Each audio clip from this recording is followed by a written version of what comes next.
Fungsi iman bagi diri pribadi insan.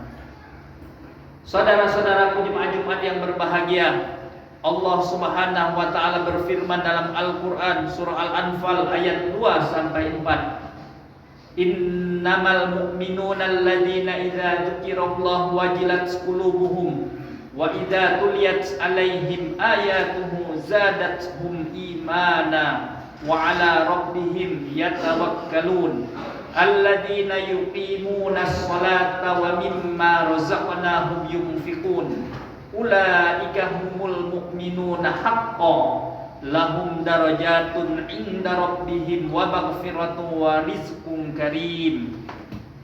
Sesungguhnya orang mukmin itu adalah apabila mereka disebut nama Allah maka getar hatinya, dan apabila dibacakan ayat-ayatnya di hadapan mereka maka bertambah iman mereka. Benar-benar bertakwa kepada Tuhan mereka.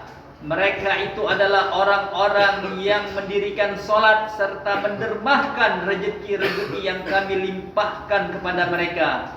Mereka itulah orang-orang mukmin yang sebenarnya, dan mereka mempunyai derajat kedudukan di sisi Allah dan ampunan serta rezeki yang berlimpah-limpah.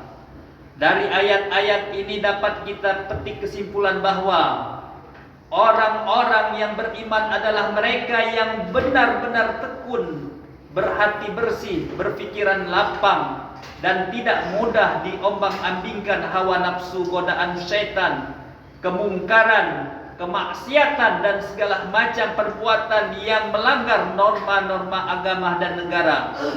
Mereka tidak mudah akan tertipu dan terperosok ke jurang kenistaan dan dosa karena senantiasa ingat kepada Allah.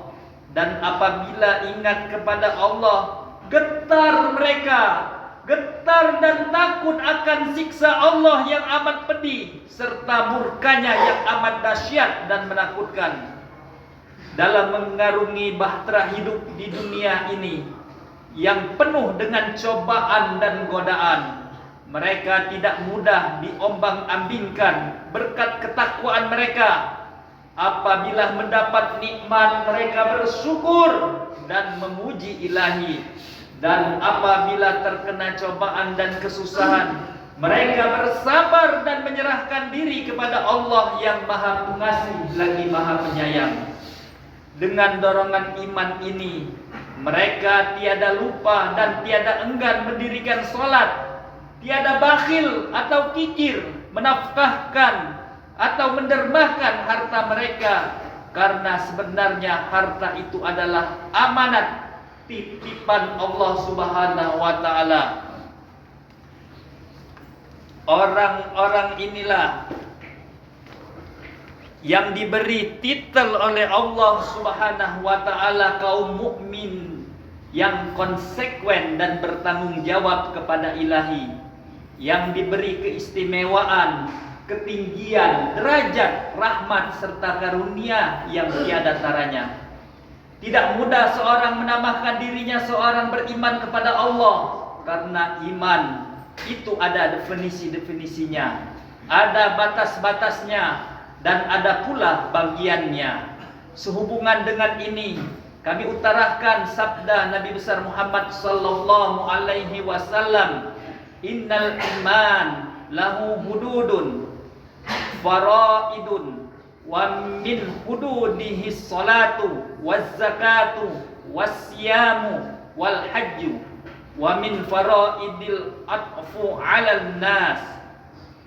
Sesungguhnya iman itu mempunyai definisi-definisi atau batas-batas tertentu serta cabang-cabang. Daripada batas-batas itu adalah salat, zakat, puasa, ibadah haji. Adapun cabang-cabangnya belas kasih sesama umat manusia. Dalam hadis lain diriwayatkan oleh Imam Ahmad, inna likulli samahin hududa, rawahul Ahmad. Bagi tiap-tiap kebebasan itu ada batas-batasnya.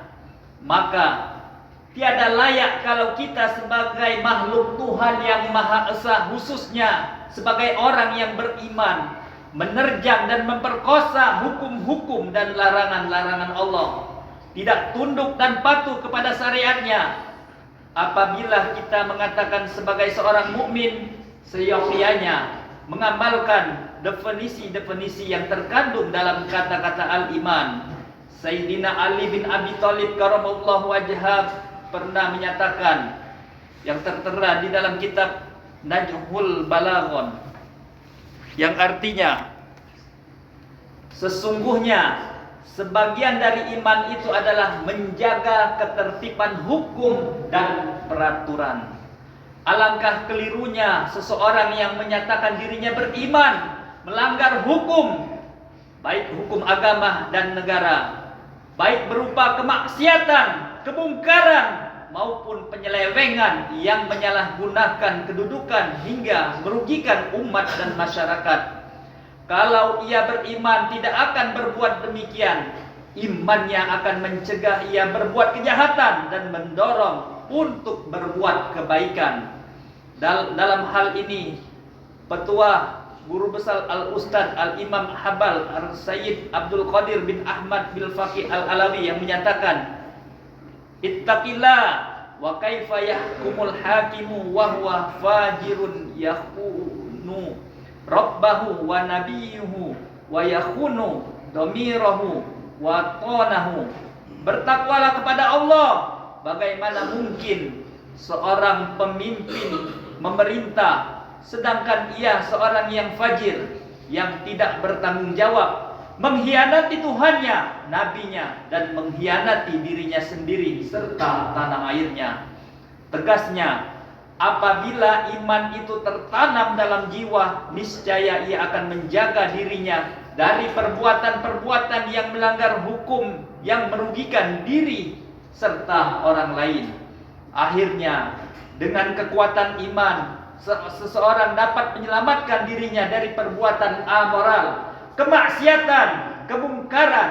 Tegasnya, seseorang yang beriman takkan mungkin mudah dipengaruhi bisikan-bisikan syaitan, hawa nafsu maupun bujuk rayu yang menjerumuskan. Iman anti kemungkaran, anti kemaksiatan, anti segala bentuk penyelewengan dan kekejian. Mudah-mudahan Allah Subhanahu wa taala melimpahkan taufik dan hidayahnya kepada kita, mempertebal iman kita dalam menghadapi wabah kemungkaran dan kemaksiatan yang sedang berkecamuk di negara kita ini.